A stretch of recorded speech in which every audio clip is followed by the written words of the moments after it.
नमस्कार दोस्तों, और कैसे हैं आप सब। आज हम चर्चा करेंगे पंच महापुरुष योग के बारे में।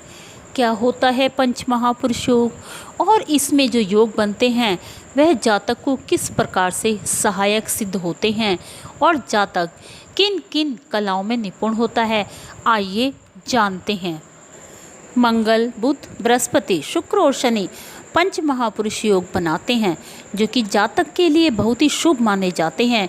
इनमें मंगल रोचक योग बनाते हैं तो बुध भद्र नामक योग का निर्माण करते हैं।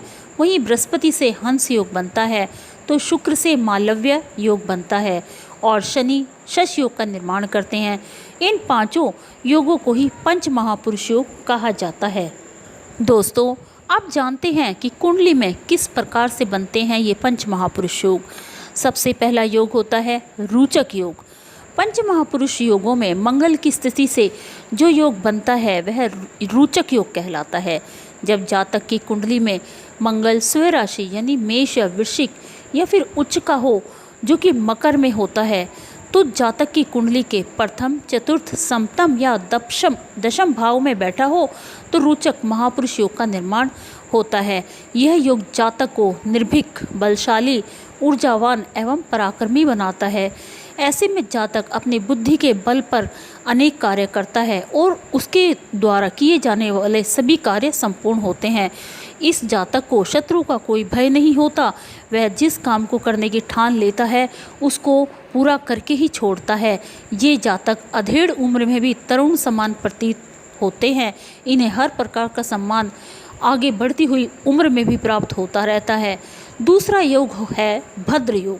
बुद्धि के कारक बुध इस योग का निर्माण करते हैं। राशि जो कि मिथुन एवं कन्या के होकर केंद्र भाव यानी प्रथम, चतुर्थ, सप्तम अथवा दशम स्थान में बैठे हों तो भद्र महापुरुष योग बनता है। यह योग जातक को बुद्धिमान तो बनाता ही है, साथ ही इनकी संप्रेषण कलाओं में भी बहुत ही रुचि मानी जाती है और यह कला निपुण होते हैं। रचनात्मक कार्यों में इनकी रुचि अधिक होती है। ये अच्छे वक्ता, लेखक आदि भी हो सकते हैं।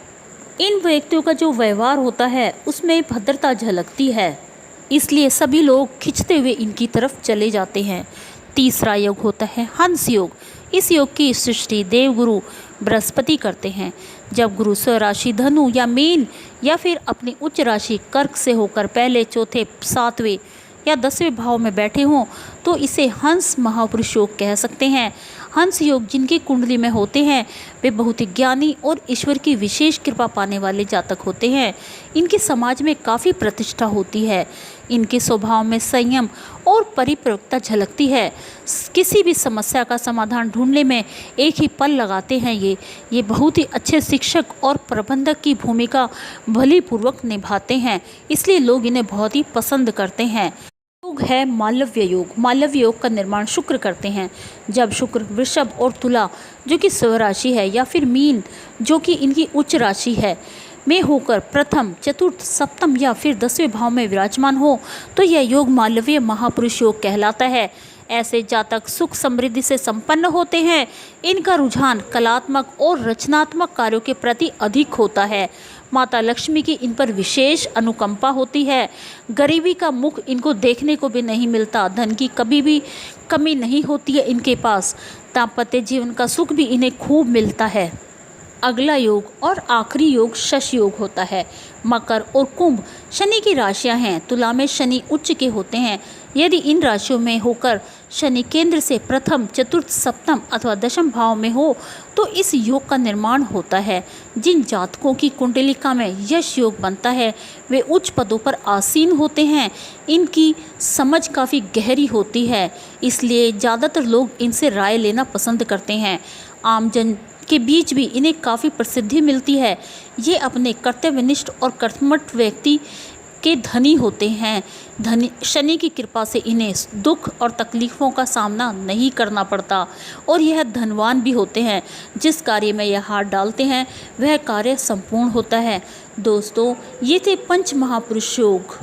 अब हम जानेंगे कि ये योग कभी कभी बेअसर हो जाते हैं। क्यों?